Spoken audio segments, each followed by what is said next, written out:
आपला देश आज चंद्रावर चालला। आज आपण मंगळावर पाणी शोधतो, परंतु आज आपल्या आदिवासी बांधवांना प्यायला पाणी नाही। आज हे 35 वर्षापासून अंधारात जीवन जगत असताना, एवढा अन्याय होत असताना कुठल्याही प्रकारे लोकप्रतिनिधी असतील आणि शासनातले अधिकारी असतील यांचं लक्ष नाही।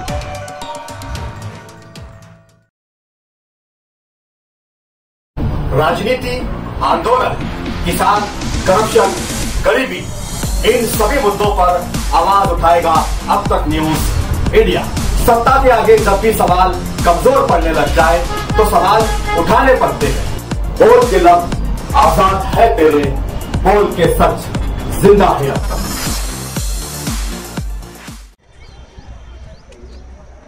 नांदगाव तालुक्यातील जामदरी येथील खडके वस्तीवरील आदिवासी बांधवांनी दिंडोरी लोकसभा निवडणुकीवर बहिष्कार टाकलेला आहे। मित्रांनो, आज देश स्वातंत्र्य होऊन 76 वर्ष होत आली। आजही नागरिकांना मूलभूत सुविधांपासून वंचित आहेत। आज आदिवासी बांधवांची जवळजवळ जामदरी येथे 300-400 लोकांची वस्ती असून हे लोक 35 वर्षापासून तिथे वस्ती करून राहत आहेत, परंतु अजूनही यांच्यापर्यंत वीज पोहोचलेली नाही, पिण्यासाठी स्वच्छ पाणी नाही, चांगला रस्ता नाही आणि शिक्षणाची कुठलीही सुविधा नसल्या कारणाने यांच्या लहान लहान मुलांना 3 ते 4 किलोमीटर पायी जावं लागतं आणि शाळेत जात असताना रस्त्यामध्ये नदी, नाले, जंगल, हिंस्र पशु प्राणी असताना देखील जीव मुठीत धरून हे पोरं शाळेत जातात आणि संध्याकाळी परत घरी वापस येतील की नाही याची सुद्धा चिंता त्या विद्यार्थ्यांच्या पालकांना असते।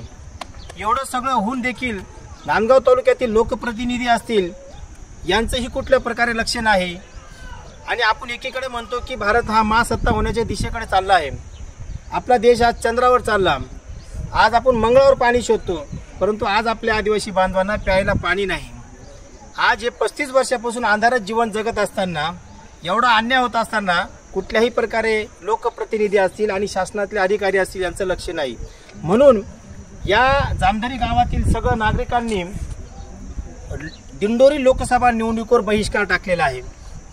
आज म्हणजे देश स्वातंत्र्य होऊन 76 वर्ष होत आली। आजही या आदिवासी बांधवांकडे रेशन कार्ड नाही, जातीचे दाखले नाहीत। एका जातीच्या दाखल्यासाठी जवळजवळ 15-15 हजार रुपये मोजावे लागतात, रेशन कार्डसाठी 7-8 हजार रुपये मोजावे लागतात आणि यांच्याकडे रेशन कार्ड आणि जातीचे दाखले नसल्या कारणाने या ज्या शासकीय योजनांपासून यांना वंचित राहावं लागत असेल, सबरी माता घरकुल योजना असेल, विहिरीची योजना असेल, त्यांच्या मुलांसाठी ज्या शिक्षणाच्या काही सुविधा येतात या सुविधांपासून हे लोक वंचित राहत आहेत।